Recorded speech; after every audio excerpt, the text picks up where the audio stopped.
Hi, welcome to part 4. If you haven't seen part 3 yet, I recommend going back and viewing that. It gets into some of the theory behind dynamic blocks. So in this video, I'm going to be creating a dynamic stair and how to use dynamic arrays. So let's type in REC for rectangle. We'll do a 3-foot box here. So 3 foot, comma, 3 foot, enter. And then we'll do a tread. Now the tread's going to be going this way and this way. Let's do a rectangle. We'll snap here, and then we'll hover here, and then come down with our tracking and do 10. Then we'll mirror it from this corner to this corner, and we'll choose no to delete the original entities. Now let's start our dynamic block. So let's select this area. We'll type B for block, and we'll give it the name Dyne Stair. And for the description, we'll just give it the same name.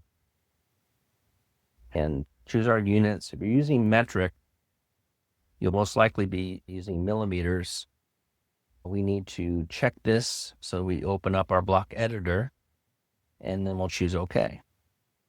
Now we need to select the base point. That's going to be here at the corner of the landing. And then we can just start assigning our parameters. So let's start here, put our first parameter in.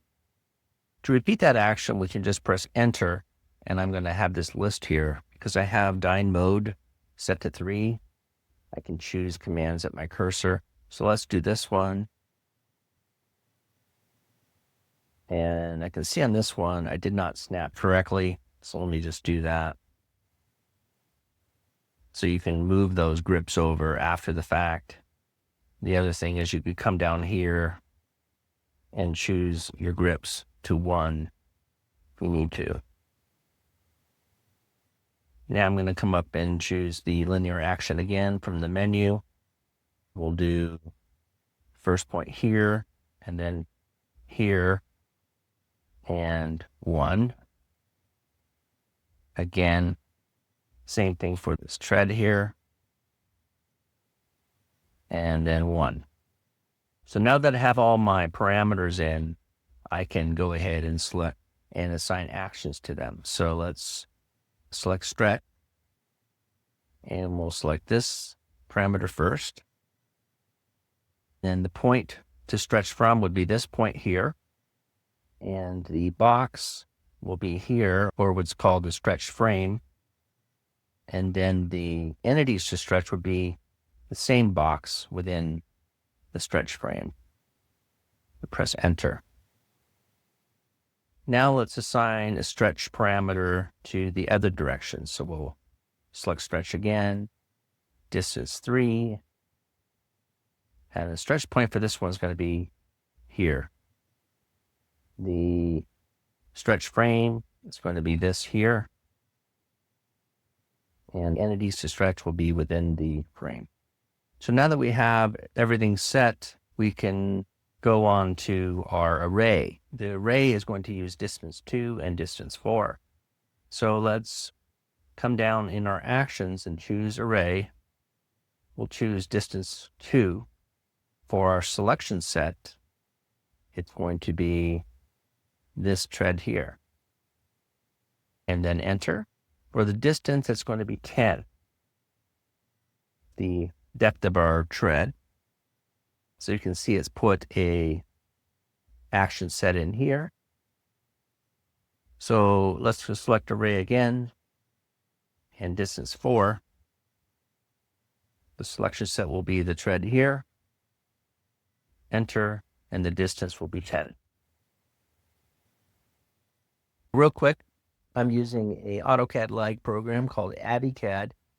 And in this video, I'm using a few tools. You'll find those tools in AutoCAD as well. So if you're using AutoCAD, this video will be helpful to you in the same way. AViCAD is a AutoCAD alternative and costs about a quarter of what AutoCAD does.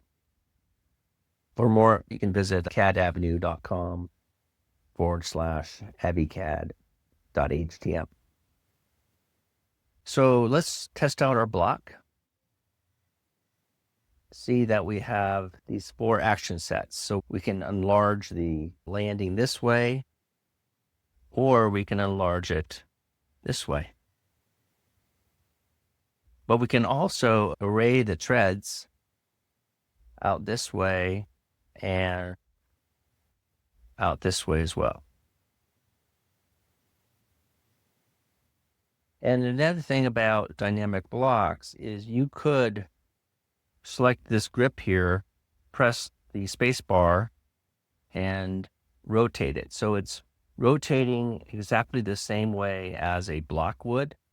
Just because it's dynamic, you don't lose that functionality. So you could, for example, mirror it in the same way along this line and locate it however you need. Now, you could actually implement that within your dynamic block, but I'm not going to get into that today. Go back to video 3, and there's an example in there in that video where I'm flipping a flag one direction or another. Anyways, hopefully this video has been helpful, and let me know if you have any questions. Have a great day.